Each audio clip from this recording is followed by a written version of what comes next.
बच्चों, कैसे हैं आप लोग। मैं राहुल विद्यमान क्लासेस में आपका एक बार फिर से स्वागत करता हूं। जैसे कि बच्चों हम लोग पिछली वीडियो में फ्रांसीसी क्रांति के बारे में पढ़ चुके थे कि जो यूरोप में राष्ट्रवाद का उदय था उसमें एक फ्रांसीसी क्रांति हुई थी। उसके कारण यूरोप में क्या प्रभाव पड़ा, उससे क्या क्या कारण हुए, वहाँ की हम उसके बारे में पढ़ेंगे।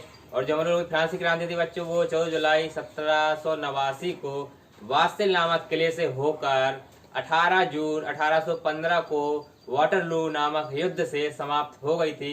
अब हम उसके परिणाम और आदि सब चीजों के बारे में पढ़ेंगे। तो आइए बच्चों हम लोग देखते हैं।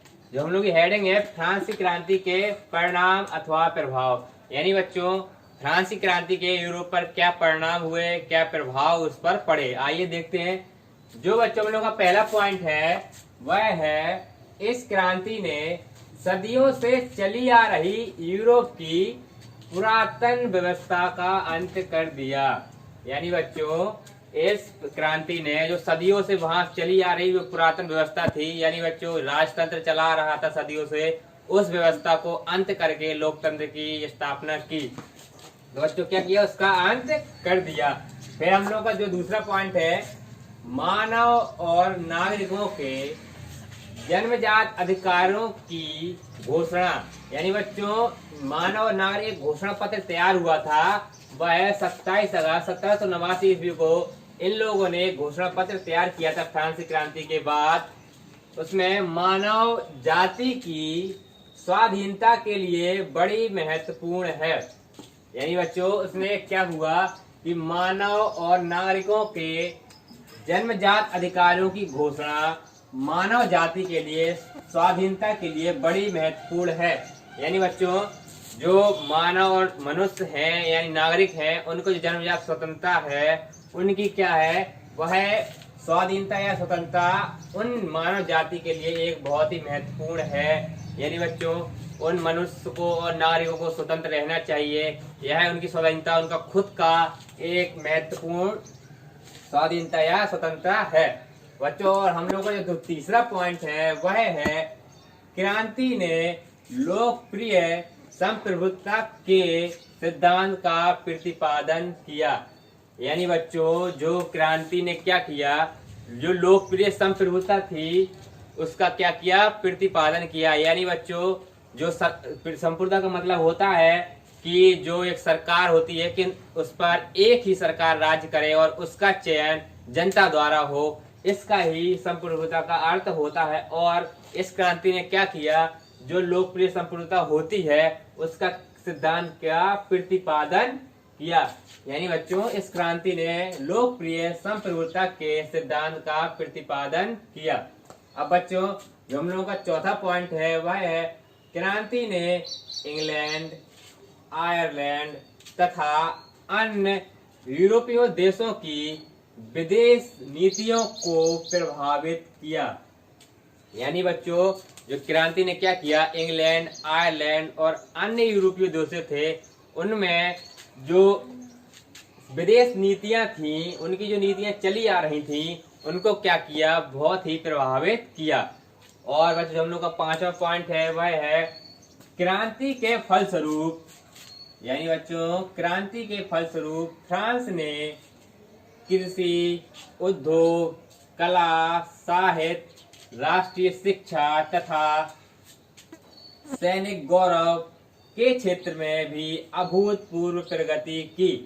यानी बच्चों इसमें क्या किया, क्रांति के फलस्वरूप फ्रांस के यानी फ्रांस में कृषि, उद्योग, कला, साहित्य और राष्ट्रीय शिक्षा तथा सैनिक गौरव यानी सैनिक गौरव के क्षेत्र में जो सैनिक प्रणाली थी, सैनिक थे वहां के, उनके क्षेत्र में भी अभूतपूर्व प्रगति की। यानी बच्चों बहुत अधिक प्रगति की गई। किस किस में, कृषि, उद्योग, कला, साहित्य, राष्ट्रीय शिक्षा तथा सैनिक गौरव, इनमें क्या हुआ, प्रगति हुई। यानी इनका अच्छा उन्नति की गई, इन सब के बारे में और अच्छा हुआ।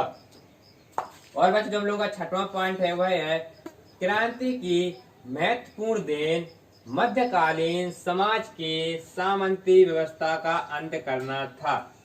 यानी बच्चों क्रांति की सबसे बड़ी सफलता यानी सबसे बड़ी देन क्या थी, जो मध्यकालीन से वहां सामंती समाज की सामंती व्यवस्था का अंत किया। यानी बच्चों जो समाज में क्या था कि 3 वर्गों में समाज को विभाजित किया गया था, पादरी वर्ग, कुलीन वर्ग और तीसरा वर्ग था साधारण वर्ग। उसमें साधारण लोग आते थे और पादरी और कुलीन वर्ग को कई विशेष अधिकार प्राप्त थे और वह जनता का शोषण भी करते थे, उन पर अत्याचार करते थे। उन सब का इस क्रांति ने एक महत्वपूर्ण देन हो गई कि मध्यकालीन में जो समाज में जो परंपराएं चली आ रही थी पहले से, उन समाज की सामंती व्यवस्था का अंत कर दिया। यानी अंत करना था। जो इसकी महत्वपूर्ण देन थी वह यही थी कि जो समाज में सामंती व्यवस्था चली आ रही थी उसका अंत कर दिया गया।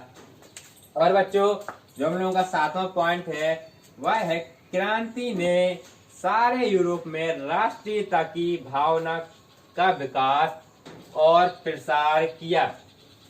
यानी बच्चों इस क्रांति से क्या प्रभाव पड़ा कि फ्रांस पर या यूरोप में क्या हुआ कि जो राष्ट्रीयता थी यानी राष्ट्र के लिए प्रति प्यार, इसने उसकी भावना का विकास किया और अत्यधिक प्रसार भी किया। यानी बच्चों इस क्रांति ने क्या किया, यूरोप में राष्ट्रीयता का विकास तो किया, उसके साथ ही उसका प्रसार भी अत्यधिक किया। यानी अन्य देशों में भी उसका प्रभाव पड़ा और राष्ट्रीयता शामिल हुई। और बच्चों जो हम लोग का 8वां पॉइंट है वह है फ्रांस की क्रांति ने धर्मनिरपेक्ष राज्य की अवधारणा को जन्म दिया। यानी बच्चों इस क्रांति ने क्या किया, धर्मनिरपेक्ष जो राज्य थे उनकी अवधारणा को जन्म दिया। यानी बच्चों धर्म के बारे में अधिक जानकारी दी, धर्म के बारे में बताया गया और उन राज्यों का क्या किया, धर्मनिरपेक्ष राज्यों की स्थापना की या अवधारणा को जन्म दिया। यानी यहाँ से उनकी धर्मनिरपेक्ष राज्य बनने की अवधारणा हुई, यानी स्टार्टिंग या वो संपूर्ण होने लगा। फिर क्या था बच्चों, जो हम लोग का 9वां और अंतिम पॉइंट है वह है फ्रांसीसी क्रांति ने मानव जाति को स्वतंत्रता, समानता और बंधुत्व का नारा प्रदान किया। यानी बच्चों फ्रांसीसी क्रांति ने क्या किया कि मानव जाति को स्वतंत्रता मिली, समानता मिली और बंधुत्व यानी एकता और का उसका नारा प्रदान किया। यानी इस क्रांति ने इनको मानव जाति को बड़ी स्वतंत्रता दी गई, समानता भी मिली और बंधुत्व का उनको प्रदान किया गया, उन सबको यह अधिकार प्राप्त किए गए। तो बच्चों आप लोग इन 9 को प्रभाव को, परिणाम को स्क्रीनशॉट ले लीजिए और नोट्स में लिख लीजिएगा। तो बच्चों हम लोग अभी हमने फ्रांसीसी क्रांति के परिणामों को देखा। अब बच्चों हम लोग उसमें क्या करेंगे कि फ्रांसीसी क्रांति पर फ्रांस पर क्या प्रभाव पड़े और यूरोप पर क्या प्रभाव पड़े, उन सभी को भी हम अभी जानेंगे। अभी बच्चों हम लोग देखते हैं कि फ्रांसीसी क्रांति का फ्रांस पर क्या प्रभाव पड़ा। तो बच्चों हम लोग का इसमें पहला पॉइंट है वह है इस क्रांति के फलस्वरूप लुई 16वें के शासन के अंत के साथ ही फ्रांस में लुई वंश के शासन का अंत हो गया। यानी बच्चों जो इस टाइम का राजा था लुई 16वां, इस क्रांति के बाद उस लुई 16वां के साथ साथ ही उसके शासन का भी अंत हो गया। लुई 16वां का भी अंत हो गया था, उसके साथ साथ उसके शासन का भी अंत हो गया। फिर फ्रांस में लोकतंत्रीय शासन का आरंभ हुआ। यानी बच्चों इस क्रांति के फलस्वरूप फ्रांस में के राजा लुई 16वां के अंत के साथ साथ उसके शासन का भी अंत होकर उसमें क्या किया कि लोकतंत्र शासन, यानी बच्चों यहाँ पे वहां पर वो राजतंत्र शासन चला आ रहा था, उसके अंत करके लोकतंत्र शासन का आरंभ हुआ। और बच्चों इसका जो दूसरा पॉइंट है वह है फ्रांस में स्वतंत्रता, समानता, भ्रातृत्व और न्याय पर आधारित समाज हेतु प्रयास किए गए। यानी बच्चों वहां पर फ्रांस में क्या किया, स्वतंत्रता, समानता और भ्रातृत्व और न्याय पर यानी न्याय पर आधारित समाज हेतु प्रयास किए गए। यानी बच्चों समाज में सुधार के क्या किए गए, प्रयास किए गए कि वो सभी को समान स्वतंत्रता मिले, समानता तब मिले और उन पर अधिकारों को भी समाज हेतु प्रयास किए गए न्याय पर। और बच्चों इसका जो तीसरा पॉइंट है वह है फ्रांस की प्रभुसत्ता अब राजतंत्र के स्थान पर वहां के नागरिकों के हाथों में आ गई थी। यानी बच्चों फ्रांस में राजतंत्र का अंत करके जो लोकतंत्र की स्थापना की गई थी उसमें राजतंत्र का अंत होके उनके फ्रांस के नागरिकों पर हाथ में आ गई थी। यानी बच्चों वहां की सत्ता क्या थी, राजतंत्र के स्थान पर अब वहां के नागरिकों के हाथों में आ गई थी। यानी बच्चों राजतंत्र का अंत हो गया था। और बच्चों जो चौथा पॉइंट है हम लोगों का वह है फ्रेंच भाषा को राष्ट्रभाषा और तिरंगे को वहां का ध्वज घोषित किया गया।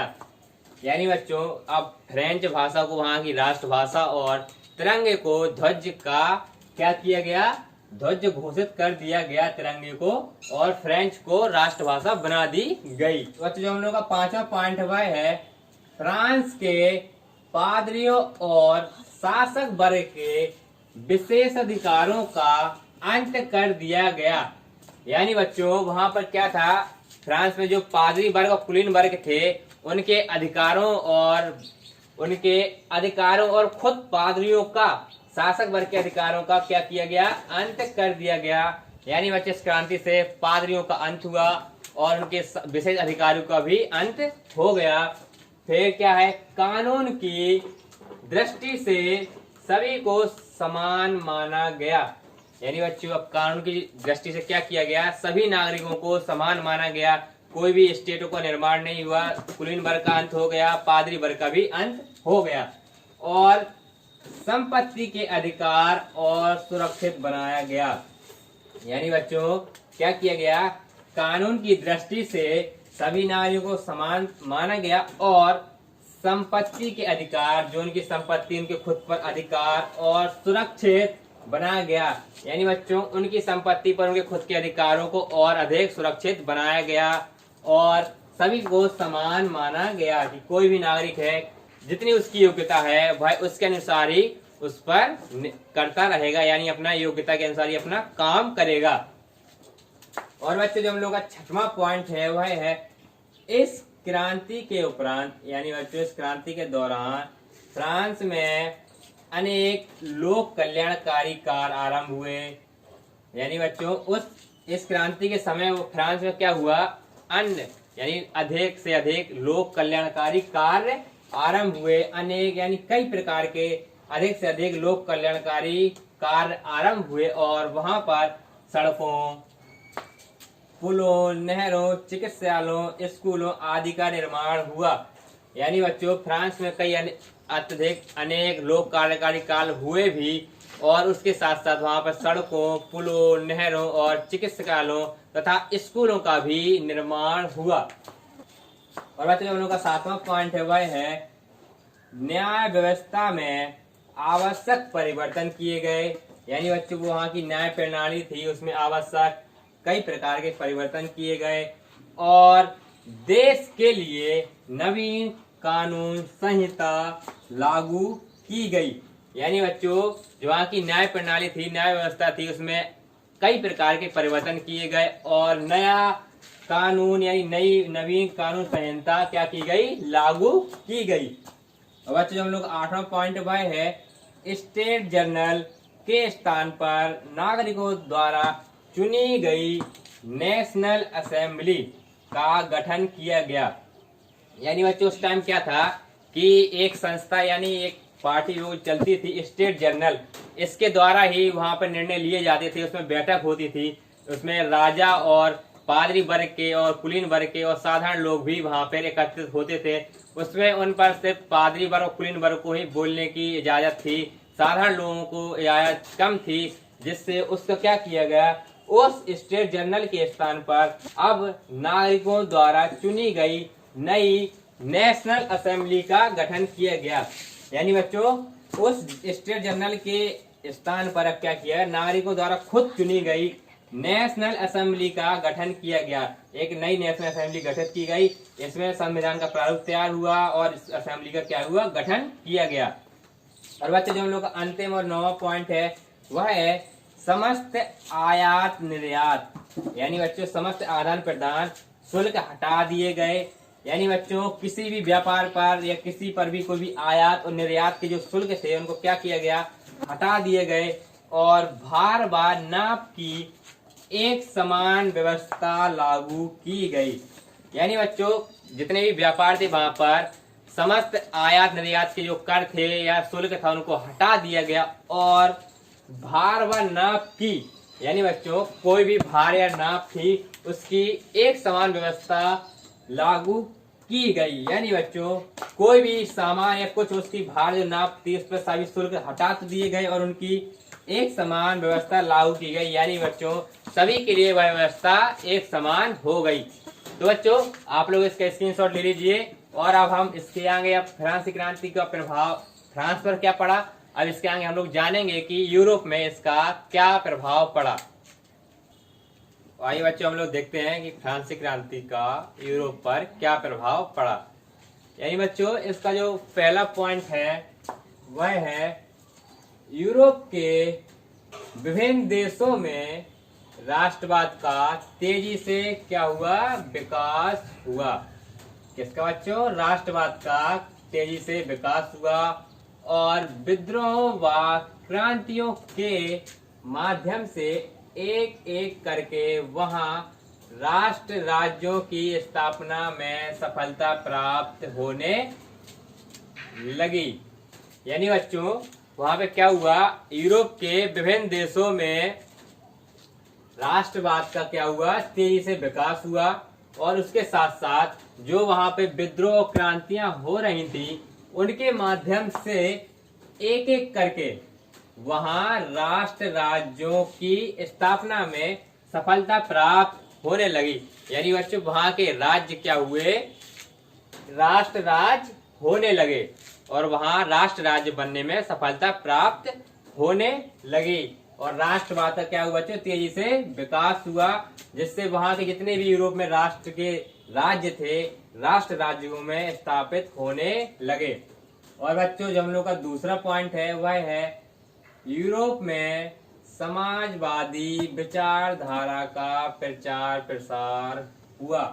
यानी बच्चों यूरोप में क्या किया गया, समाज की विचारधारा, समाज के प्रति विचारधारा का प्रचार प्रसार हुआ और इसके फलस्वरूप वहां सामाजिक, राजनीतिक, आर्थिक समानता के सिद्धांतों पर बल दिया जाने लगा। यानी बच्चों क्या है कि सामाजिक यानी समाज पर, राजनीतिक जो भी राजनीति होती थी वहां पर उस पर, आर्थिक यानी बच्चों उनका इकोनॉमी, आर्थिक समानता, सभी को क्या किया गया, समान के सिद्धांतों पर क्या किया गया, बल दिया गया। यानी बच्चों इन सभी पर समानता मिले उन सबको, इस सिद्धांत पर क्या किया गया, बल दिया जाने लगा। यानी बच्चों यूरोप में क्या हुआ, विचारधारा जो थी समाजवादी उसका प्रचार प्रसार तो हुआ ही, उसके साथ साथ सामाजिक, राजनीतिक और आर्थिक समानता के सिद्धांतों पर क्या किया गया, बल दिया जाने लगा। समान सभी को सिद्धांत मिले, उनकी जितने भी समान सिद्धांत उन पर क्या किया गया, बल दिया जाने लगा। और बच्चों हम लोग का तीसरा पॉइंट है वो है यूरोप के निरंकुश शासकों ने, यानी बच्चों जो इनसे खुश नहीं थे उन सब शासकों ने क्या किया, क्रांतिकारियों का दमन करना शुरू कर दिया। यानी बच्चों जो शासक वहां के खुश नहीं थे उन पर उन्होंने क्या किया, ये जो क्रांतिकारी थे, जो क्रांति कर रहे थे उनका क्या किया, दमन करने शुरू कर दिया, यानी उनका दमन करने लगे। और बच्चों हम लोग का चौथा पॉइंट है वह है लोकतंत्र के इस विचार को सभी यूरोपीय देशों में बल मिला कि सरकार जनता द्वारा और जनता के लिए होती है। यानी बच्चों लोकतंत्र का जो विचार होता है कि सरकार जनता की है और जनता द्वारा ही होती है, इस विचारधारा पर क्या किया गया, बल दिया जाने लगा, बल मिला कि सरकार जनता द्वारा और जनता के लिए होती है। यानी बच्चों जो सरकार होती है वह जनता के लिए होती है और सरकार जो वह जनता द्वारा ही होती है, जनता द्वारा चुनाव किए जाते हैं जिससे सरकार बनाई जाती है और लोकतंत्र का निर्माण होता है। और बच्चों जो हम लोगों का अंतिम पॉइंट है वह है यूरोप के लोगों में एक नवीन चेतना यानी बच्चों नए नए विचार और क्या क्या हुआ, उदय हुआ, और उन्होंने अपने अधिकारों के लिए आंदोलन प्रारंभ कर दिए। यानी बच्चों अब क्या हुआ, बाकी जो देश बचे थे उस समय क्या किया, नए नए चेतना यानी नए नए विचार उत्पन्न हुए, और उन विचारों के लिए उन्होंने नए नए आंदोलन किए, कई प्रकार से आंदोलन भी किए कि उन्होंने अपने अधिकारों के लिए आंदोलन प्रारंभ कर दिए कि हम अपने अधिकारों को प्राप्त करके रहेंगे। तो बच्चों हम लोग का पहला पॉइंट क्या था कि इसमें विभिन्न देशों में राष्ट्रवाद का तेजी से विकास हुआ और विद्रोह व क्रांतियों के माध्यम से करके राष्ट्र राज्य की स्थापना में सफलता मिली। और बच्चों ने दूसरा पॉइंट क्या था, यूरोप में समाजवादी विचारधारा का क्या हुआ, प्रचार प्रसार हुआ। इसके फलस्वरूप वहां सामाजिक राजनीतिक आर्थिक समानता के सिद्धांतों पर बल दिए जाने लगा, इससे कि सभी को समान मिले, समानता मिले। और बच्चों जो हम लोग का तीसरा पॉइंट था वह था यूरोप के निरंकुश शासकों ने क्या किया, क्रांतिकारियों का दमन करना शुरू कर दिया। और बच्चों जो हम लोग का चौथा पॉइंट था वह था लोकतंत्र के इस विचार को सभी यूरोपीय देशों में बल मिला कि सरकार जनता और जनता के लिए ही होती है। यानी बच्चों सरकार जो होती है जनता द्वारा होती है और जनता के लिए होती है। और बच्चों हम लोग का अंतिम पॉइंट था वह था यूरोप के लोगों में एक एक क्या किया गया, अब नवीन विचार उत्पन्न हुए, उन्हें आंदोलन का क्या हुआ, आंदोलन करने चाहिए, और उनका उदय हुआ और अपने अधिकारों के लिए उन्होंने क्या किया, आंदोलन प्रारंभ कर दिए। तो बच्चों इन सब का फ्रांसीसी क्रांति का जो यूरोप में प्रभाव पड़ा था वह है, आप लोग इसका स्क्रीनशॉट लेके इन सबको लिख लीजिए। तो बच्चों हम लोग ने आज की वीडियो में पढ़ा कि फ्रांसीसी क्रांति क्या हुआ, फ्रांस पर क्या प्रभाव पड़ा और यूरोप में भी क्या प्रभाव पड़ा, इन सबको हमने आज पढ़ा।